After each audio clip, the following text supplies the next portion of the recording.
Bismillahirrahmanirrahim. Dünyanın hər qaysı joylaridagi aziz qarindoshlarimizga Allohning bu go'zal salomini yo'llash bilan birga Tarixga nazar programmamizning 21-sonini anglashinglarni qizg'in qarshi olamiz. Qadrli anglag'uvchilar, biz bugungi sonimizda qadimgi zamonlardagi Turk va Xitoy siyosati va Qaraxonlar davlati qatorliq mazmunlarni huzuringizga sunamiz. Yaxtırıp anglashinglarni umid qilamiz. Mikrofon oldida qarindishinglar Qahira Qadiri. Qadimgi zamonlardagi Turk va Xitoy siyosatlari haqida. Qadimgi zaman Turk va Xitoy orasidagi siyosiy va tarixiy munosabatlar yuqorida bayon qilingan Sharqiy Uyg'urlarning Urg'un bo'yidagi davlati yiqilgandan keyin uzildi. Chunki undan keyin Chingizxon davrigacha Turk va Xitoylar o'rtasida muhimroq biror hodisa yuz bermagan. Bu munosabat bilan qadimgi zamondagi Turk va Xitoy siyosatlari haqida tarixiy kitoblarda yozilgan turklar haqidagi yolg'on bo'xtonlar va Xitoy o'rtasidagi riyokorliklarning haqiqiy mohiyatini muhtaram kitobxonlarga taqdim qilish maqsadi bilan Xitoy tarixchilarining o'z iqrorlaridan tuvandagi xulosani chiqaramiz. Xitoy tarixlarida va uni manba qilib olgan zamonaviy tarix kitoblarida qadimgi turklarni vahshiy, so'qishqoq, qon oqtiradigan va bulongchi deb yozadi. Yana shu Xitoy tarixchilari tarixchilik vazifasini ado qilish majburiyatini his qilishib, ba'zida turklar haqidagi u so'zlarning faqat qalam intiqomidan iborat bo'xton ekanligini iqror qiladi. Shundaqla Türk siyosatining tinchlikparvar, insoniyatchil, to'g'ri ko'ngil va oliyjanob izzat nafsi ustiga qurilgan siyosatdan boshqa narsa emasligini e'tirof qilmoqda. Yana Xitoy tarixchilari Xitoy madaniyatini va san'atini doim maqtab yozgan bo'lsa-mu, Xitoy siyosatini istilochi, insoniyatsizlik va hilgarlikdan iborat ekanligini e'tirof qilishga majbur bo'lmoqda. Bularni tuvandagi ikki bo'limda bayon qilamiz. Turk siyosati tinchlikparvar, insoniyatchil, to'g'ri ko'ngil va oliyjanob izzat nafsidan iborat. Hun, Jujan, Ko'kturk va boshqa turk imperatorlari bilan Xitoylar o'rtasidagi butun urush va tinchlik kelishim maqollalarini tarixchilarning hammasi Xitoy tarixlaridan olgan. Bütün bu tarix kitoblarda tafsiliy rivoyat qilingan maqollarda Hunlarning, Jujanlarning yoki Ko'kturklarning Xitoyga qilgan hujumlari doimo Xitoyning zolimlarcha tajovuzlaridan mudofaa qilish yoki uning intiqomini olish uchun yuz berganligi fikr birligi bilan qalamga ilinganligi ma'lum bo'ladi. Xitoy Saddichin sepilini turklarning bosqin va talonlardan saqlanish uchun silishga majbur bo'lgan degan so'zmi turklarga qilingan bo'xtondir. Saddichin sepilini silishtirdagi sabab shu chaqdagi Xitoy imperatori Qin Shi Huang Hun davlatining mudhish suratda yuksilishidan qattiq qo'rqib ketgan va Hunlarning askariy kuch bilan qo'g'dinishning imkonsiz ekanligini tushunib, Turk va Xitoy o'lkalari o'rtasiga eshib o'tkili bo'lmaydigan bir to'salg'u silish monopoliyasiga mubtalo bo'lgan. Qin Shi Huang faqat bu qo'rquv va vasvasning ta'siri ostida bu sepilni soldirgan edi.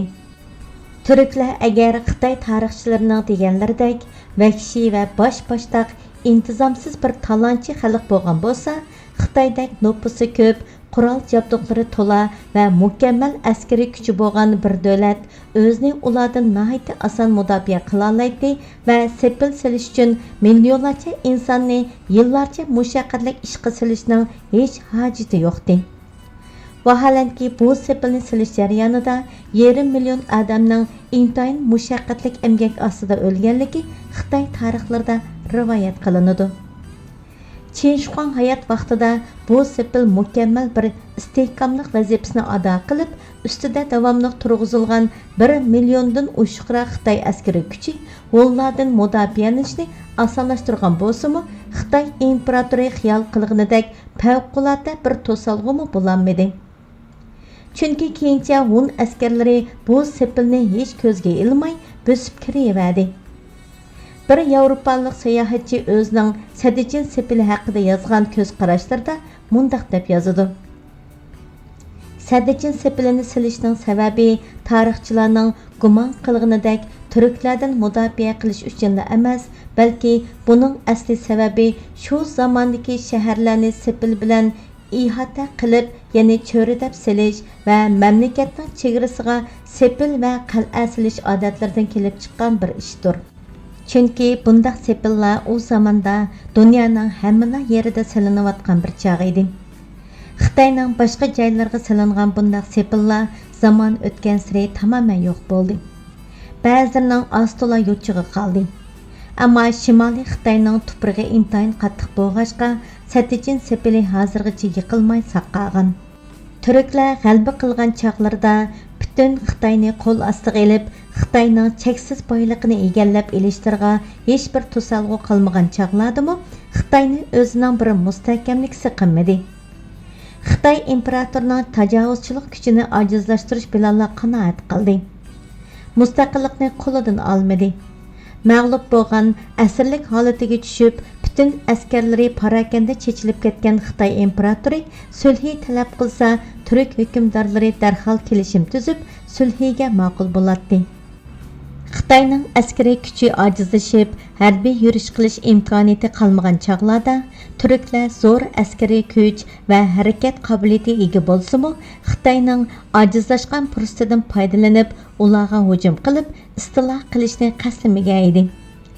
Balki buni ikki qo'shni millat o'rtasida tinchlik va bayoshat yashash uchun muhim bir fursat deb bilib, Xitoyga do'stlik qo'lini uzatgan va ichki omonlikni saqlash uchun muhim yordamlarni qilgan edi.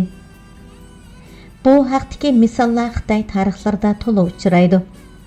Xitoyda yuz bergan bir qancha qatimliq ichki isyon va qon to'kilishlarni besiqtirish uchun Xitoy imperatorlariga turk hukmdorlari kelib yordam qilgan.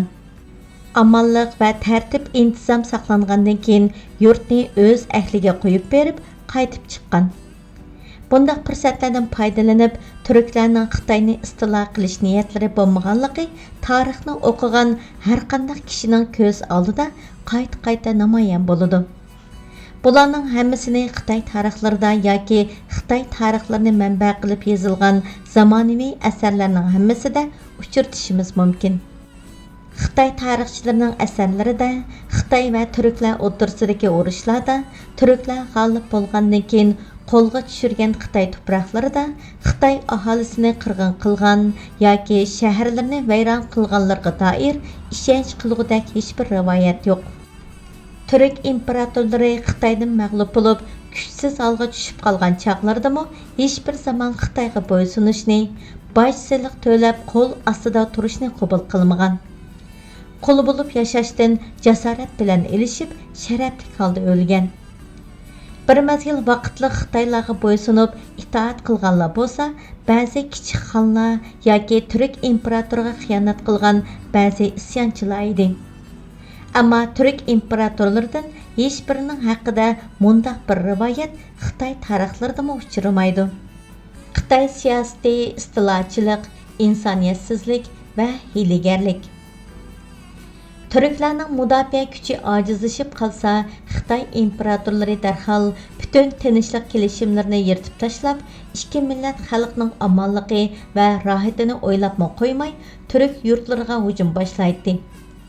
Xitoylarning besib kirgan joylarda qatliam qilgan, shaharlarni vayron qilgan, qatliamdan saq qolgan begona xalqlarni o'z yurtlaridan haydab chiqarib, cho'l bayovonlarda ochliqdan o'lishga mahkum qilgan.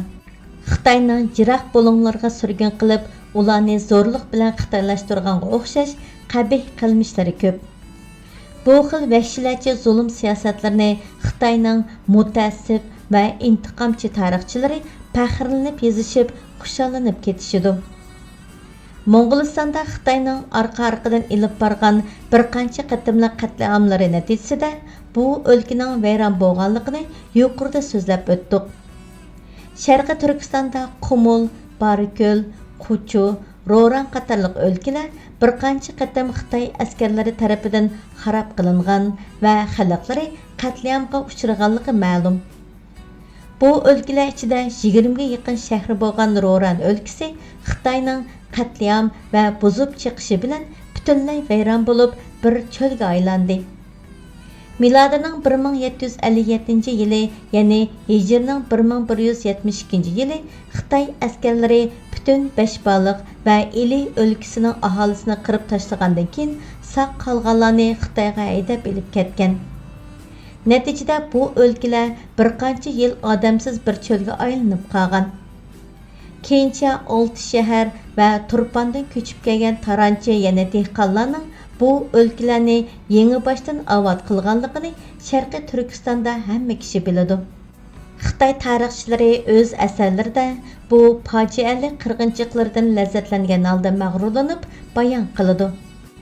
Xitoy davlati ojizlashgan yoki turklarning kuchi oshgan chog'larda Xitoy imperatorlarining turklarga qilgan xushomatlari va turk hukmdorlarga, shahzodalarga, hatto kichik xonlarga qizlarini berib, Xitoyning esil va nafis mollarini sovg'at qilib, bu durust, ko'ngli tuz, qahramon xalqni o'ziga do'st qilib, bularning besib kelishlaridan saqlanish yoki ularning kuchidan foydalanish niyatida bo'lganliklariga doir misollarni Xitoy tarixlaridan naql keltirib, yuqorida to'la so'zlab o'tdik.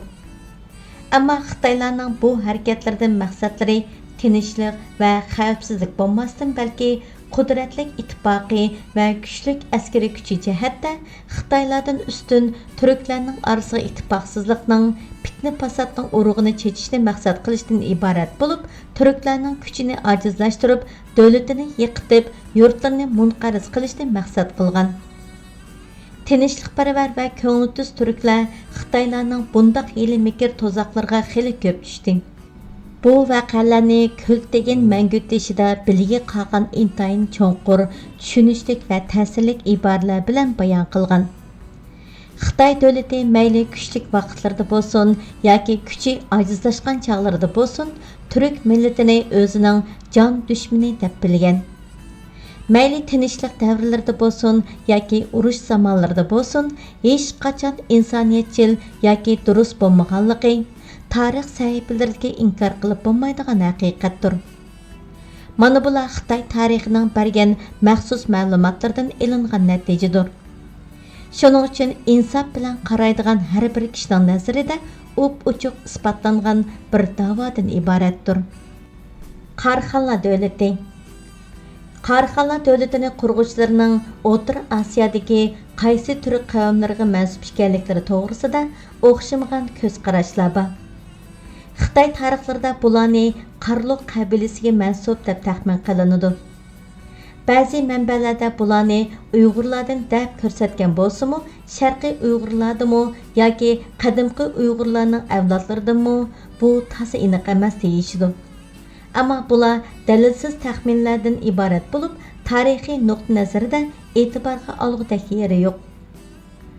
Qarxonlar davrida yozilgan kitoblarga, tarixiy va adabiy vasiqalarga qaraganda, bularning asli qadimdan tartib uzilmay davomli suratda Qashqarga xon bo'lib kelgan bir xonadon, ya'ni jamiyat ekanligi bilinmoqda. Bu Qashqar xonlik xonadoni o'zlarini Qarxonlardan mashhur Buqag'anning avlodi deb da'vo qiladi. Mana bu e'tibor bilan ular o'zlarini boshqa turk xonlardan ustun ko'radi.